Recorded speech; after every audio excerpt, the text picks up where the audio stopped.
Just finished track practice. It was awful. I hated it. I loathed it. But I didn't do bad. It was a hard day today. Who are you? Anyway, you wanna know what we did? No? Well, I'm gonna tell you anyway. So, started up with warm-ups, which we do that as a whole team. So we do 2 laps around the track, which is an 800. It's an 800? See, I can't even be cringe right. Like, I'm cringed by the fact that I can't be cringy.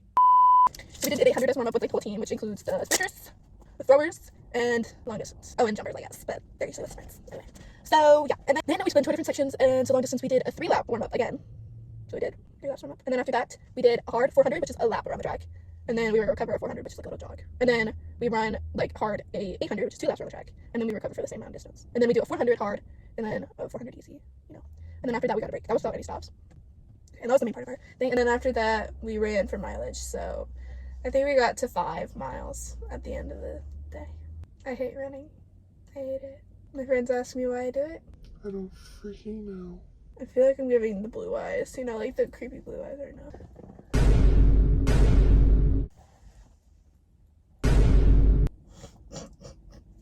Those blue-eyed freaks.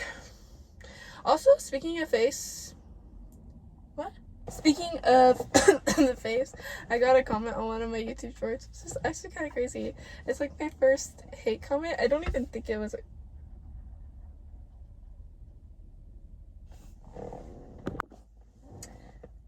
I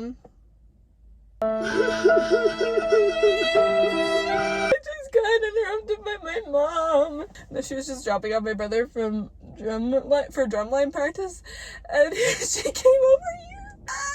I told her I was talking to myself, which I am. I didn't tell her why though, because remember, she doesn't know. I talk to myself all the time. It's my therapy, because I don't go to therapy personally. Because, oh guys, I have a Santa hat. I forgot. Like when I finally get a good comeback, because I suck at comebacks, okay? Actually, I've gotten pretty good at them, but like especially during like middle school and like my freshman year, like I sucked at comebacks. Like I sucked, and I could never get a comeback. I just wouldn't say anything at all. I just let them win. But then an hour later, at the end of the day, I'm just like, oh god, I should have said that. Or I talk to my dad. My dad is so good at comebacks. He'd come up with a good one just on the spot, and I'm like, how do you do that? Who the freak is that? Should I drive while talking? Let's have a little drive time with Addison. Can you guys still hear me? Check, 1, 2. Okay, I checked. We're fine. Okay. Drive time with Addison. With Addison. Who are you, girlie? Oh, that's a man. I'm going. High school. People. I was talking about like comebacks and stuff, right? The best time to have a heated conversation with yourself is during the shower. I will just come up with weird scenarios, like meeting my celebrity crush or meeting like my favorite YouTubers. It always starts out like this. I go onto a podcast and I get like a little interview. They're like, we have a few clips of you talking about your celebrity crush and whatever. Oh my goodness, if this happens the entire time, we're gonna pull out the sunnies. They're not cute. They're like dad sunglasses. It looks so stupid. Anyway. Me talking about my celebrity crush or whatever on this podcast. The host is like, well, we got him here right for ya. Oh my goodness. He's coming. We'll just let him go. We'll let him go. Watch me get into a car wreck. At least we'll have it recorded. That's awful. That's literally awful. Did I even finish what I was saying before? I don't even remember what I was saying before. Yeah. My house is literally like 30 minutes away from here. I'd say probably a good 25 actually. My school is. And then my church is also 25 minutes away from my house in the opposite direction.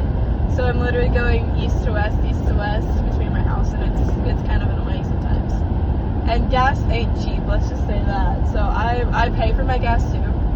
So slay.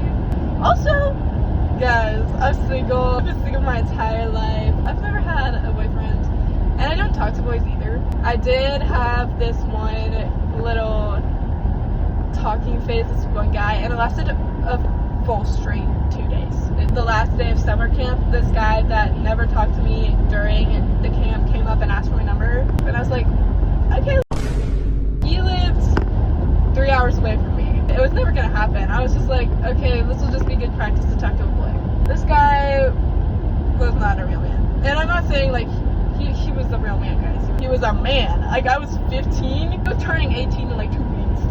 I was like, okay, I'll just friend zone him and I can still have like a chance to talk to a guy to just see what it's like. But this guy, let's just say, give him pick me boy.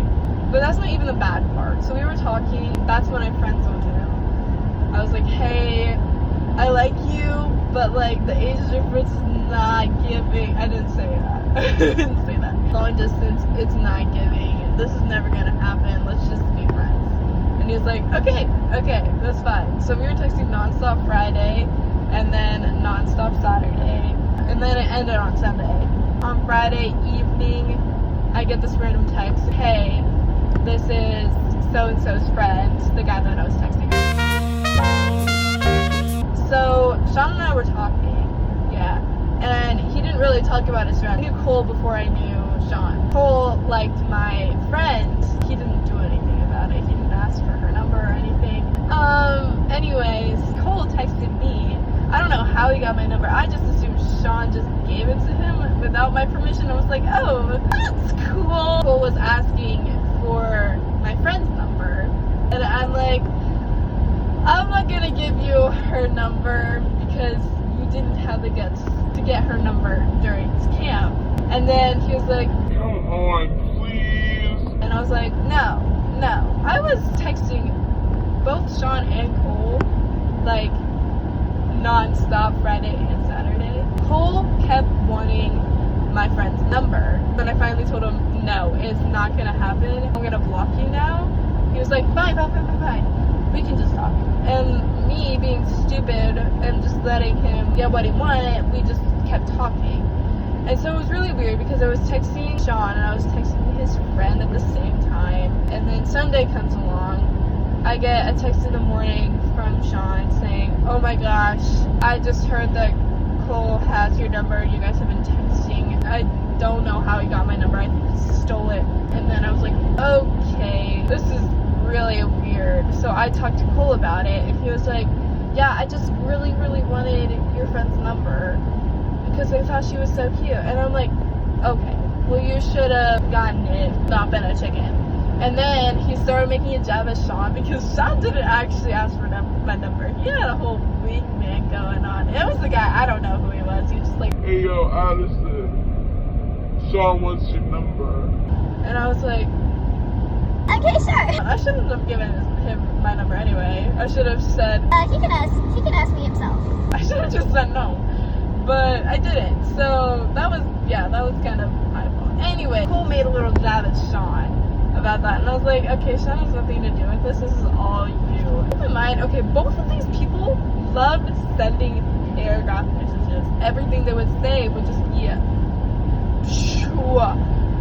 word vomit, just like everywhere. I'm the complete opposite. I'm so dry. I didn't mean to be dry. That's just how I text. Like, I'm just like, yes, no, I don't know, maybe. So anyways, Sunday comes along. I confront Cole. And then Cole kept sending me these messages like, oh my gosh, Nobody loves me. I don't have any friends. Sean's fake. I text Sean and I'm like, Okay, this is getting really weird. I don't know if I can do this anymore. he makes jabs at Cole saying, Oh my gosh, Cole's not actually my friend. He's just a weirdo that wants to hang out with me. they're turning on each other. I was like, oh my gosh, you two are so fake. So I text Cole and I'm like, I'm sorry that you're having a rough time, but I don't want to put myself in this situation. I'm not gonna deal with you. And then I'm like, okay, I'm blocking you now. And I never heard him again. I hadn't blocked Sean yet.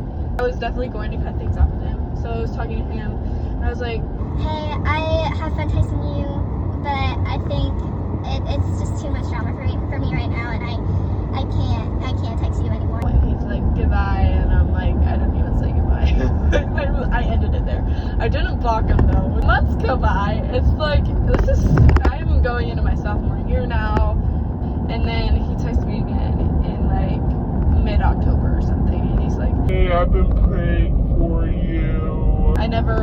responded to that. He was just like, I'm praying for you. How's life going? That's what he said, basically. And then I blocked him. He'll have a little special place in my heart. He was a sweet guy. I didn't know what I was doing. I didn't give him much back. I really was dry. And I need to get better on that. But I just hate texting. I'd rather just talk to you in person. A little story time about my boy experience. I'm wearing this glasses. I think I can take it off now. Hopefully you guys can hear me doing that. I was like screaming on the highway because I feel like it's so loud. Hopefully when I look back at this, it's not. If you guys have any questions for me, let me know. I'd love to answer them. And if you have any video ideas, what you want to see, I definitely am going to do what I want to do.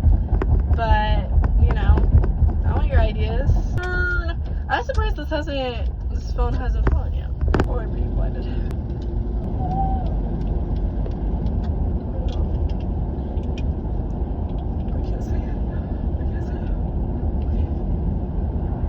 Oh my god.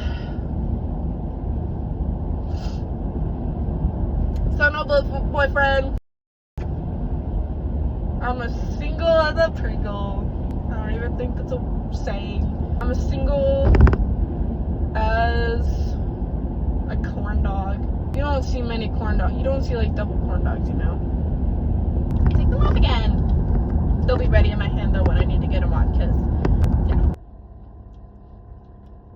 Go! There's nobody! Go! Turn green! Okay, thank you. See you guys tomorrow! Not tomorrow, I'm not gonna see you tomorrow. See you guys when I have a courage to post another YouTube video.